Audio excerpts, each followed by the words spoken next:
எனக்கு கர்த்தர் கொடுத்த வாக்கு தத்தத்தை மறந்துட்டார் போல என்று நினைக்கும் ஆத்துமாவே, இன்று கர்த்தர் உங்களுக்கு சொல்லுவது 2 நாளாகமம் 6:15. உமது அடியானுக்கு செய்த வாக்கு தத்தத்தை காத்தருளினீர். வாக்கு தத்தத்திற்கு காத்திருந்து எதிரான சூழ்நிலைக்கு போன போது சங்கீதக்காரன் சங்கீதம் 77:8 சொல்லுகிறார், வாக்கு தத்தமானது தலைமுறையாக ஒழிந்து போயிற்றோ. டவுட் ஆயிடுச்சு அவருக்கு. ஆனாலும் கடைசியில சொல்றாரு, இது என் பலவீனம். ஆனா ஆண்டவர் அவர் இதுக்கு முன்னாடி செய்ததான் நான் நினைக்கிறேன், இப்பயும் செய்வார்னு சொல்லி இந்த சங்கீதத்தை முடிக்கிறார். இதே டவுட் நமக்கும் வருங்க.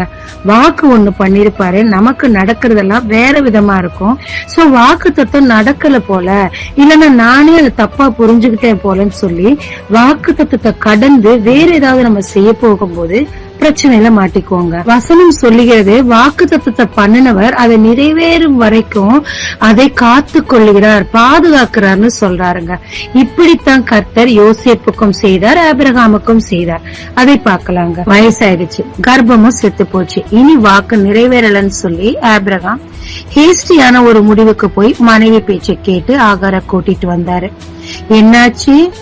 ஆண்டவரோ அந்த நாளுக்காக பாதுகாத்து வைத்திருந்த வாக்கு தத்தம் நிறைவேறிச்சு.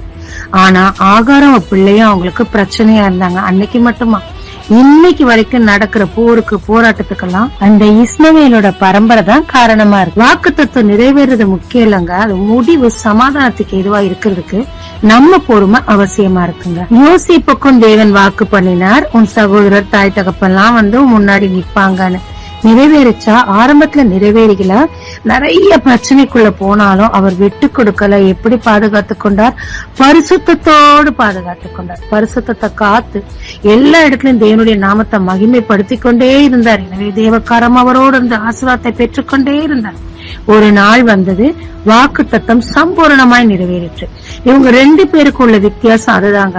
அவங்க வெயிட் பண்ணாம இருந்தும் வாக்கு தத்தம் நிறைவேறினாலும் அவர் பரம்பரைக்கு ஒரு மன உளைச்சலையும் போராட்டமான ஒரு வாழ்க்கையும் தான் ஆபிரகாம் கொடுத்தார். ஆனா யோசேப்போ அவருக்கும் அவரை சார்ந்தோருக்கும் குடும்பத்திற்கும் உலகத்துக்கும் ஊருக்கும் படி அளக்கிறவராக ஆசீர்வாதமானவராக மாறி போனாருங்க. அவருக்கு காத்திருந்து நாம் அதை பெற்றுக்கொள்ளும் போது இப்படிப்பட்ட ஆசீர்வாதம் வரும். அவசரப்பட்டோம்னா கஷ்டங்க. அதுக்குதான் வாக்கு தத்தத்தை கர்த்தர் மறக்கல, பாதுகாத்து கரெக்டா வச்சிருக்கிறாரு. ஏற்ற நேரம் நிறைவேற்றுவாரு. பொறுமையா இருங்க, கண்டிப்பா செய்வார். ஜெபிக்கலாமாங்க. அப்பா, நீர் கொடுத்த வாக்கு தத்தத்தை நீர் பாதுகாத்துக் கொள்ளுகிறேன். அதை பெற்றுக்கொள்ளும் வரைக்கும் எனக்கு பொறுமை தாரும், அதை சுதந்திரிக்க கிருபை தாரும். இயேசு மூலம் பிதாவே, ஆமென். இயேசு கிறிஸ்துவின் நாமத்தில் இந்த நாளில் உங்களை ஆசீர்வதிக்கும் ஜீசஸ் விஷன்.